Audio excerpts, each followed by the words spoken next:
আমরা স্মার্টফোন ব্যবহার করি মূলত জীবনকে সহজ, দ্রুত ও সংযুক্ত রাখার জন্য। তবে বিপত্তি বাধে তখনই যখন আমরা স্মার্টফোনের লেখাগুলোকে স্পষ্টভাবে দেখতে এবং পড়তে পারি না। তাই আজকে আমি আপনাদেরকে দেখাবো কিভাবে আপনার স্মার্টফোনের লেখাগুলোর সাইজ বড় এবং ছোট করে নিতে পারেন সঠিকভাবে। চলুন তাহলে শুরু করা যাক। তো প্রথমেই আপনাকে স্মার্টফোনের লেখাগুলোর সাইজ বড় এবং ছোট করার জন্য আপনার ফোনের সেটিংস অপশনটিতে চলে যেতে হবে। তার জন্য প্রথমেই আপনার ফোনের ভেতর থেকে সেটিংস অপশনটি ওপেন করুন।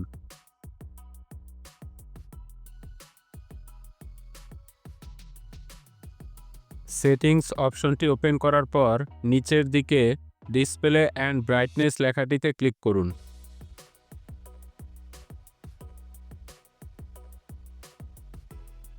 ডিসপ্লে অ্যান্ড ব্রাইটনেস এই লেখাটিতে ক্লিক করার পর একটু নিচের দিকে স্ক্রল করলে দেখতে পাবেন ফন্ট সাইজ নামে এই লেখাটি। এখানে একটি ক্লিক করুন। এবার এখানে একটি লেখা দেখতে পাচ্ছেন, you can drag the control bar to adjust the font size. অর্থাৎ লেখার আকার সামঞ্জস্য করতে আপনি নিচে থাকা নিয়ন্ত্রণ বারটি টেনে দেখতে পারেন। মানে নিচে যে বারটি দেখা যাচ্ছে সেটা ডান দিকে নিয়ে গেলে আপনার ফোনের লেখার সাইজ বড় হবে, আবার বাম দিকে নিয়ে গেলে লেখার সাইজ ছোট হবে।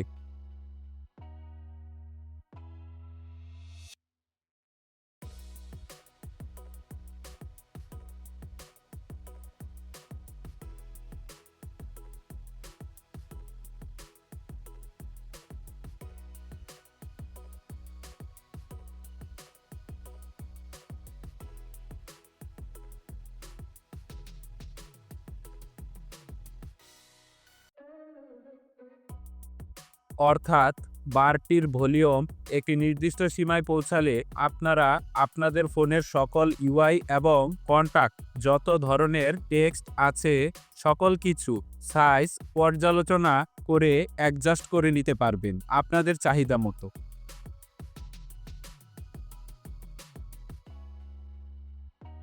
তাহলে এখন এখান থেকেই আপনারা আপনাদের ফোনের লেখার সাইজ বড় অথবা ছোট করে নিতে পারেন।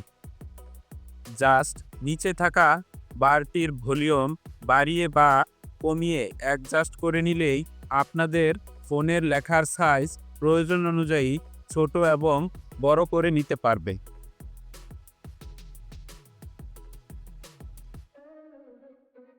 আর এই সেটিংসটি মূলত যাদের ছোট লেখা ও নাম্বার পড়তে বা দেখতে অসুবিধা হয় তাদের জন্য খুবই কার্যকরী। আবার যারা মনে করছেন আপনার ফোনের লেখাগুলো খুব বেশি বড় দেখা যাচ্ছে, আর একটু ছোট হলে ভালো হতো, তাদেরও কাজে আসতে পারে।